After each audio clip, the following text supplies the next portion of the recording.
Hello guys and welcome. Today I'm going to show you how to overclock your monitor. So let's get started. So first let me explain what's happening here.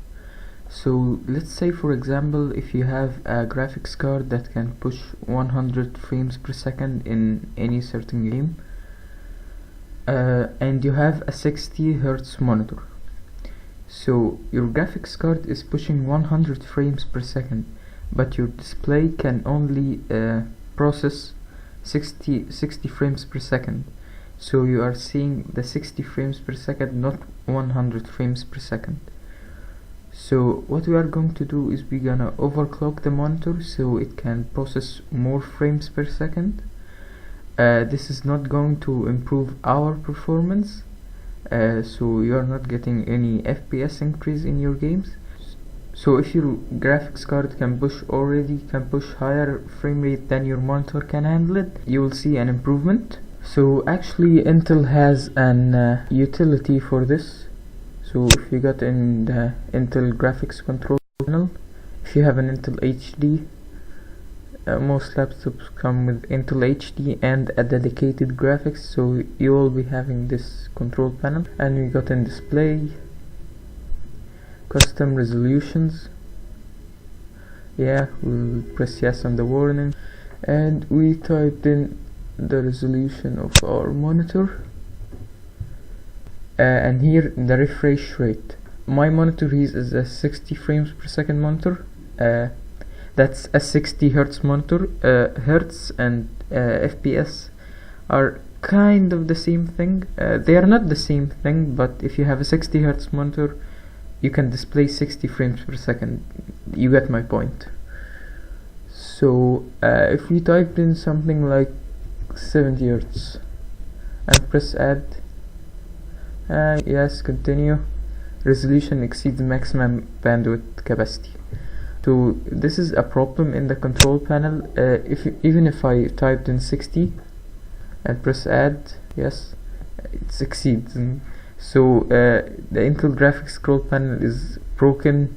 I don't know what's happening there, but we are not gonna use that. We are gonna use a program from ToastX. It's called Custom Resolution Utility. I'll leave a link to that in the video description. So let's start it. Give her permission.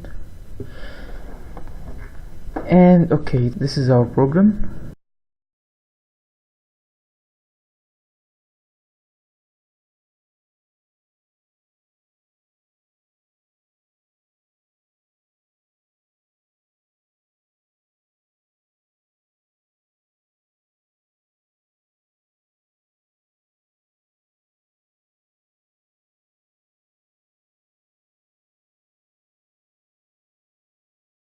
If you have a 32-bit system, which I don't think you have, you are gonna hit that restart. But if you are on a 64-bit system, you are gonna restart with this. I don't know if this will crash the recording or not, so let's just try. I don't think it should.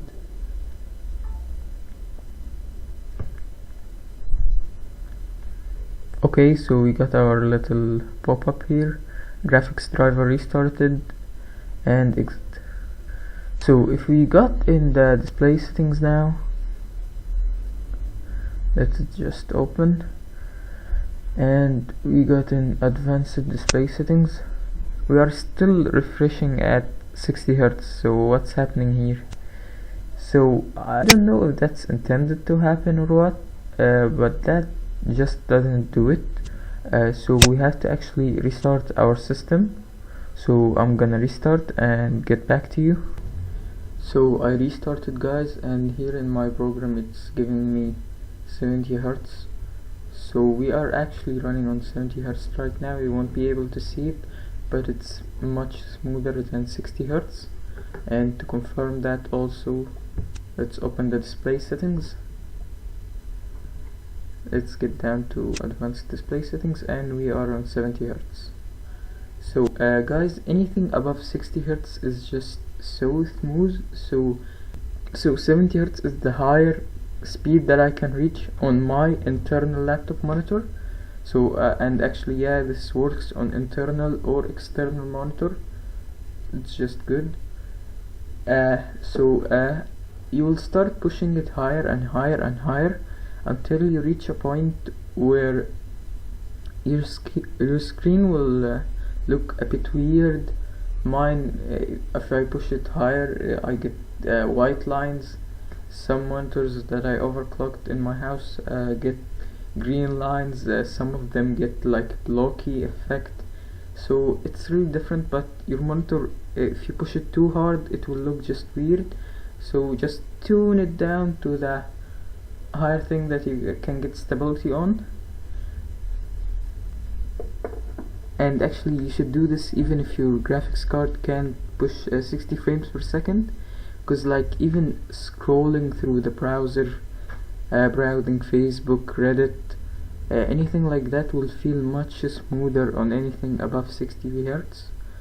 So it's free upgrade. It affects the longevity of your monitor, yeah, but let me tell you that your monitor will be just fine. Your laptop will die before your monitor dies, so you can just go for it. It's really great. You can do it on anything: Intel HD, Nvidia, AMD.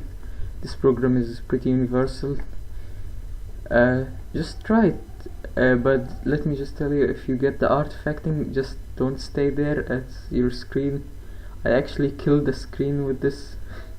So just don't push it so hard. So thanks guys for watching. See you in the next one.